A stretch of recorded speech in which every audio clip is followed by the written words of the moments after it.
Bagamat pagod, pawisan, marumi na yung kanilang mga paa dahil nakayapak at yung kanilang mga damit ay marumi na rin dahil sa pawis. Pero kita mo yung debosyon sa Poong Nazareno na taimtim na nagdarasal ngayon, Tita Winnie. At nakapikit, yung iba nakataas ang mga kamay at yung iba may nakaluhod pa para ipakita yung pagpupugay kay Poong Jesus Nazareno. Medyo nahihirapan na lamang po sila ng isara ngayon itong pinakapintuan ng simbahan dahil dumagsak yung mga deboto na gustong makapasok sa buong sa loob ng simbahan. Yung isang bahagi po ng pintuan ay naisara na. Yung kabilang gate na lang ang kailangang isara, pero nabukas ulit. Ito, na itutulak po kasi ito ng ilang sa mga deboto na gustong pumasok mismo sa simbahan. Pero ayan na, tuloy-tuloy na siguro ito, Tita Winnie, na may isasara. Ayan, nagkalakpakan na ang mga deboto na nandito sa Plaza Miranda, Tita Winnie. At naisara na po.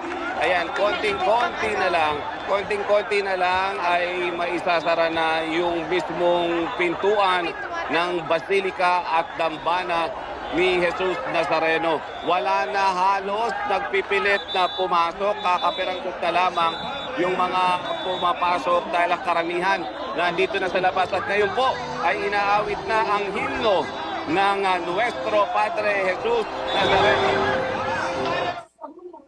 Nakataas po ang kamay ng lahat ng mga deboto na naririto sa Plaza Miranda kasabay ng pag-awit ng himno ng Poong Jesus Nazareno. Ang iba, ang kanilang mga panyo, tuwalya ay winawagayway. Maging ang mga pulis na nagbibigay ng assistance po dito ay nagtaas na rin ng kanilang mga kamay. Senyales po na kalmado na yung sitwasyon.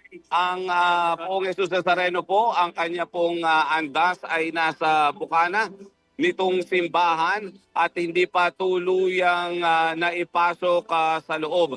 Yung gate pa lang, Robert, yung gate pa lang ang naisara, no?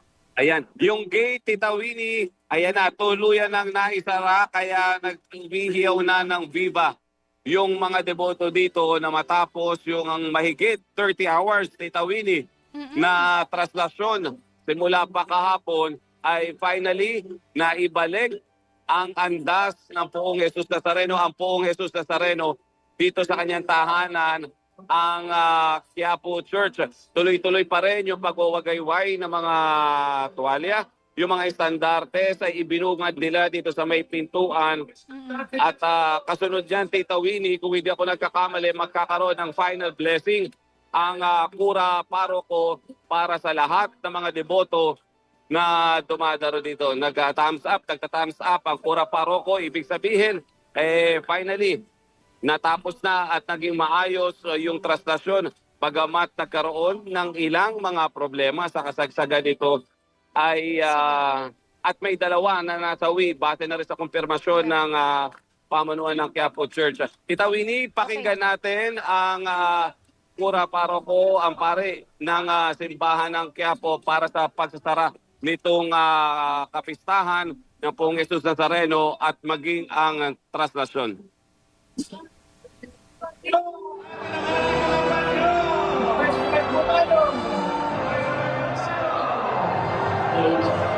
Ayan, nakikita nga po natin na nasa loob na ng simbahan. Balikan natin si Bert Dizon. Bert? Hello, Bert. Bert? Pasok ka na ba, Bert? Hello, Bert? Yes, Tita Winnie, nandun na nga ang Poong Nazareno sa ilalim ng choir ng Minor Basilica National Shrine of Jesus Nazareno, Quiapo Church. At ang Nazareno, kapag pasok dito sa loob ng Quiapo Church, ay ito ay ilalagay doon sa makeshift, yung kanilang adoration chapel. Ito yung nagsisilbing makeshift na paglalagakan nitong Poong Nazareno. Ibababa ito mula doon sa andas at dadalhin ito. Kung kayo po ay nakatapat sa main door ng Quiapo Church, yun po ay ilalagay doon sa may kanang bahagi. Ayan po, kung makikita nyo, ay nandoon na sa ilalim ng Kuarlop at umaawit yung crowd dito sa loob ng simbahan. Lahat nagwawagayway ng kanilang mga puting panyo, nakataas ng mga kamay, umaawit nitong Nuestro Padre Jesus Nazareno, isang awit na pagbibigay ng papuri, pasasalamat sa nag-iisang hari ng Quiapo, ang Nuestro Padre Jesus Nazareno. Para sa mga deboto, Tita Winnie, itong panalangin na ito, kada may prosesyon, kada inilalabas ang mahal na poon, ang mahal na senyor, dinadala sa mga barangay, sa mga parokya, lagi itong kinakanta. Kung makikita mo, kahit walang gaanong okasyon, yung mga community, pag inilalabas ang poong Nazareno, ito ang laging inaawit at nagkakaisa yung buong crowd dito sa loob ng simbahan ng Quiapo. Actually, Tita Winnie, wala ka nang makikita na kulay, kundi kulay puti. Ayan, naghihiyawan yung mga tao, Tita Winnie, nagwawagayway ng kanilang mga puting panyo, mga daladalang mga panyo, at humihiyaw. At ayan, sa mga sandaling ito ay nagbibigay na ng mensahe ang rektor at kura paroko na Quiapo Church, Reverend Father Jade Licuanan, matapos ang mahigit isang araw na takbo ng prosesyon, tiyak, Tita Winnie, dito rin sa simbahan ng Tuloy. Ayan, ating atunghayan yung pahayag o yung binabibigay ng mensahe ni Father Jade. Magtatapos sa piling ng Diyos! Ayan, Tita Winnie, inanunsyo ni Father Jade na nagtatapos na, opisyal na nagtatapos ang traslasyon o yung prosesyon ng poong Jesus Nazareno matapos nga makapasok dito yung andas. Inabot, Tita Winnie, ng halos 31 hours yung takbo ng prosesyon mula Quirino Grandstand hanggang dito sa simbahan ng Quiapo. Maraming mga obstacle, maraming challenges ang kinaharap nitong prosesyon sa loob ng 31 hours. Maraming merong mga napalang mga casualties, maraming sugatan, merong pang muntikan nang hindi matuloy ang prosesyon. Pero here we are, Tita Winnie, after 31 hours, blessed na blessed sa mga deboto at mga namamanata sa Poong Jesus Nazareno that finally the King of Quiapo Church is back in his shrine, in his basilica dito sa Quiapo Church. Yes. At ayan, si Father Jade ay nagbibigay na ng kanyang mensahe. Ayan. Ano ba yung sinasabi ni Father Jade, Bert? Ano ba sinasabi ni Father Jade? Mapapakinggan ba natin? Yes, Tita Winnie, ating tunghayan yung binibigay na pahayag ni Father Jade. Bebe.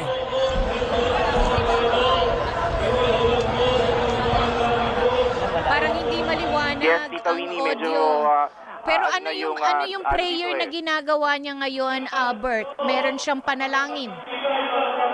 Opo, nagbibigay siya, Tita Winnie, nagbibigay siya ngayon ng kanyang blessing doon sa mga dumalo sa traslasyon, yung mga nandito ngayon, nakataas ang mga kamay, habang nananalangin si Father Jade, ipinapanalangin niya lahat ng mga deboto na dumalo dito sa 31 hours na traslasyon. Okay, very good. Kaya nagbibigay siya ng kanyang blessing. So, diyan ba sa loob, Bert, may sa loob ng simbahan, anong nakikita mo? At si Tia Winnie, ang nakikita lang natin dito ay yung dagat ng mga tao ngayon ay nakataas ng kanilang mga kamay, harap sa altar. Ayan, nagpapalakpakan sila ngayon dahil sa jubilation, dahil finally ay nakauwi na ang hari ng Quiapo dito sa kanyang basilika. Ayan, kung nakikita natin, ayan, unti-unting ipinapasok ng kaunti itong andas para nga ma-position na doon sa Adoration Chapel na siya nga gagawing makeshift na chapel noong Nazareno. Dahil alam mo, Tita Winnie, after ng mga traslasyon itong poong Nazareno ay tinitreat din nila, no? Pinagpapahinga rin ito, Tita Winnie, ng ilang araw. Ayan, Tita Winnie, kinakantay nila sa Padre Jesus Nazareno at binawagayway ng crowd yung kanilang mga panyo at nakataas sa mga kamay, sumasabay sila sa awit ng Nuestro Padre Jesus Nazareno. Ating tunghayan, Tita Winnie, ang pag-awit ng mga deboto.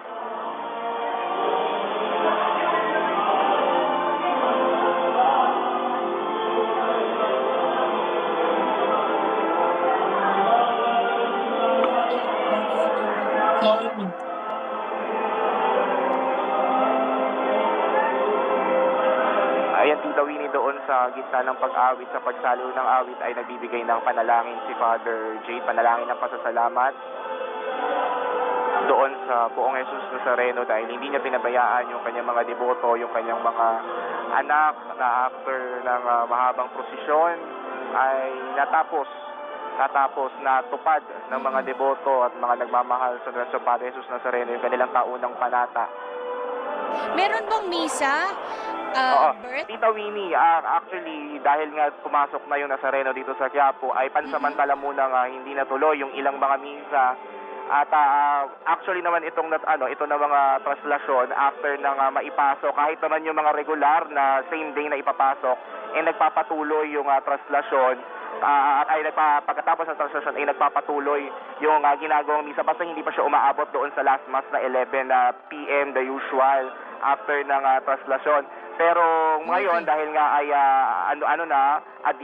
regular masses na yung schedule ng mga misa rito after magsettle ng Poong Nazareno ay itutuloy yung susunod na misa. Hourly naman yung misang iginagawa rito, Tita Winnie, baka mamayang mga 12 or di sa 11, kung makasettle yung Nazareno, maipasok na nila doon sa Adoration Chapel, magsisimula na yung misa. Sige, Bert. Balikan ka namin in a few moments. Puntahan naman natin si Robert Mano sa labas ng simbahan ng Quiapo. Yes, Robert, kamusta na dyan? Tita Winnie, ibinibigay yung final blessing ngayon ni Father. Nakataas lahat ng mga kamay at ayan, nagpapalakpakan, senyales na tapos na yung blessing na ipinagkaloob ng simbahan mismo ng Quiapo. Tita Winnie, ayon sa pamanuan ng Quiapo Church, ang kanilang official time ng traslasyon ng Poong Jesus Nazareno ay tumagal ng 30 hours, 50 minutes, and 1 second. Yan yung official time ng itinagal ng traslasyon. Kung ito ba yung pinakamahaba sa naalala ko, sa mga na-cover natin, ito yung isa sa pinakamahaba talaga na traslasyon ng Jesus Nazareno, 30 hours, 50 minutes, and 1 second. Ayan, after ng final blessing, Tita Winnie, bubuksan na yung mga magkapilang Pintuan. Gate dito. At pagkatapos ay magkakanya-kanya ng uwi yung mga deboto dito. Pero doon sa loob ng simbahan, may visual kami nakikita dito na ipinasok pa ulit sa pinakaloob na ng simbahan, papunta sa may Adoration Chapel, itong andas sa Poong Jesus Nazareno na pinupuntahan pa rin ng mga deboto na naiwan doon sa loob ng simbahan. Sa ngayon ay inaawit po ang ama namin dito sa labas ng Basilica at kasunod po niyan after nito ay mag-uuwian na, Tita Winnie, at alamin natin mamaya kung ano yung oras na ibabalik yung misa. Pero usually yan, kapag naipasok doon sa Adoration Chapel dahil kailangan palitan na yan ng damit at ayusin bago ibalik doon sa kanyang pwesto ang vikaryo, ay magtutuloy na yung misa dyan. Binuksan yung gate dito sa may kanan, Tita Winnie, ng simbahan. So may mga lumalabas na rin po na mga deboto. At itong mga gate dito sa may Quezon Avenue ay nakabukas na rin po. Maluwag na makakadaan. Ito yung mga hinarang noong una para hindi magsiksikan yung mga deboto. Patapos na po ang pag-awit. Ang galing, Robert. Kasi mula sa kaguluhan kanina, ngayon ay parang napakatahimik at taimtim na nagdarasal ang mga tao. Tama yun, Tita Winnie. Natapos na, solemn na tinapos.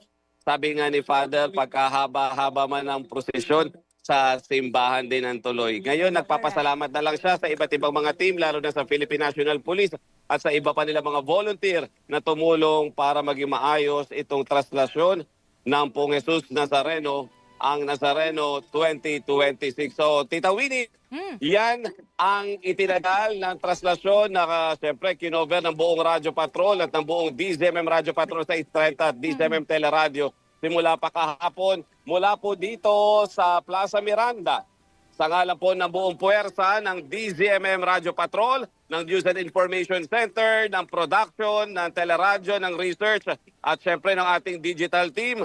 Ang aming pong pasasalamat sa pagtutok syempre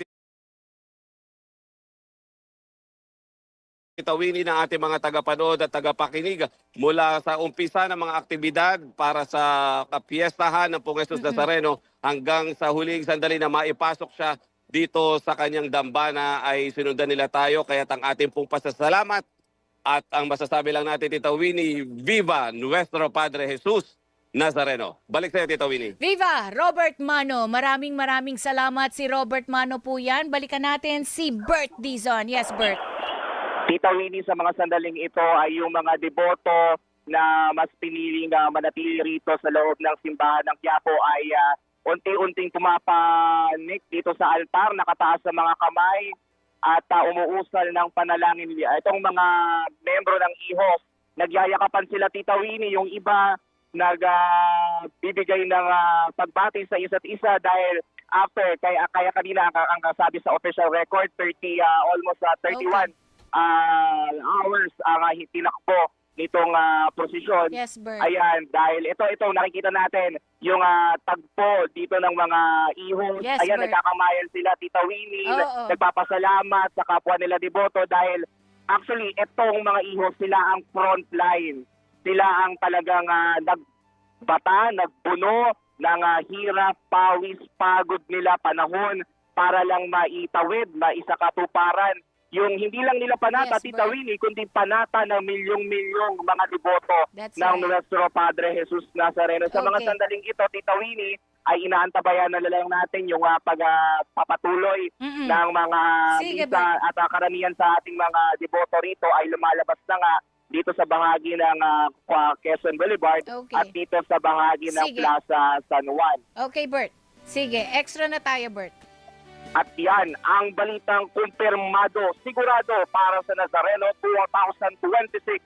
Ito ang Radyo Patrol, Bert Dizon, DZMM. Salamat sa iyo, Bert Dizon. Balikan natin.